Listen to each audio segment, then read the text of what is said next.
Welcome to The Explainer.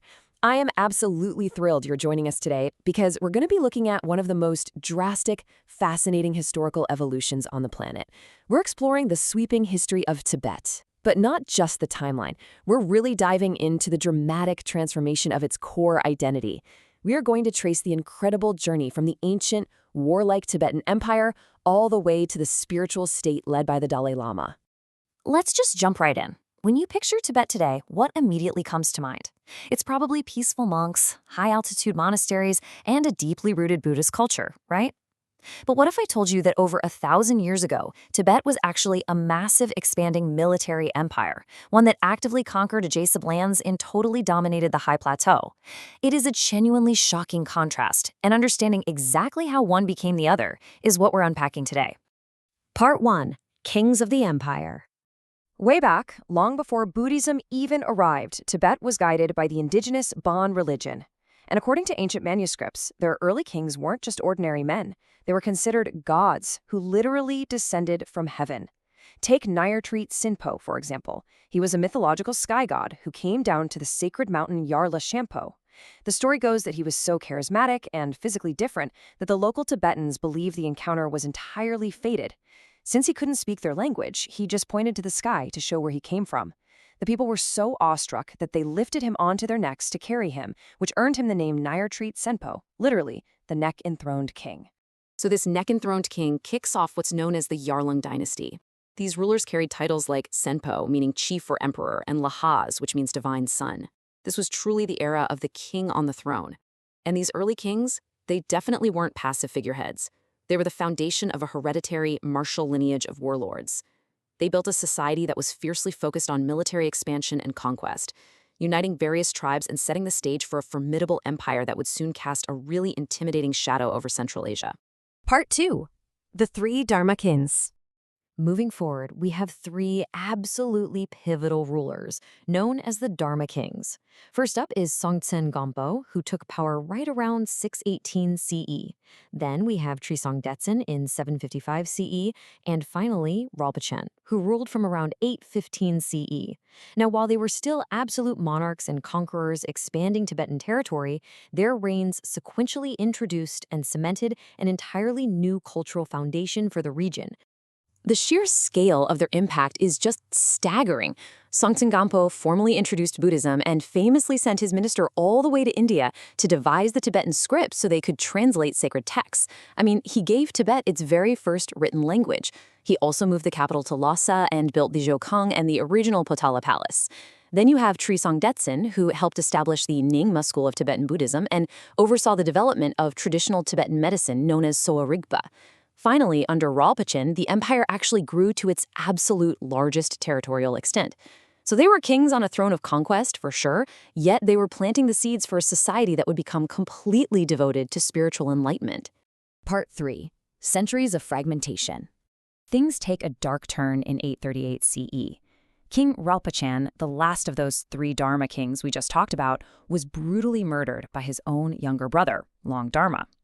Long Dharma took over, but his brief reign ended when he was assassinated just a few years later. Without a strong successor, the unified Tibetan Empire completely fractured. For the next several centuries, Tibet was broken apart, ruled by various fragmented noble houses. During this chaotic period, Tibet also fell under the control of the Mongol Empire and the Mongol-led Yuan dynasty of China. The era of the all-powerful, divine Tsenpo warlord was officially over. Part 4. Rise of the Dalai Lama. Tibet's path back to reunification was incredibly complex, relying on this intricate web of powerful alliances.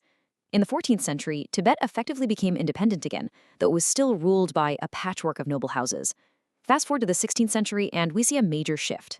The Mongol leader Altan Khan created the title of Dalai Lama for the senior lama of the Gelug school of Buddhism. And at Altan Khan's request, the Ming dynasty's Wanli emperor granted a seal of authority to the Dalai Lama. Then, in the 17th century, the fifth Dalai Lama achieved something monumental. He unified the Tibetan heartland. But he certainly didn't do it alone. He had the military aid of Gushi Khan, the leader of the Mongol Koshut Khanate. Following this unification, the Qing dynasty's Shunzi emperor granted seals of authority to both the fifth Dalai Lama and Gushi Khan in 1653. Why does all this matter? because it was this exact combination of spiritual leverage and foreign military backing that allowed Tibet to survive, consolidate power, and unify a completely fragmented plateau.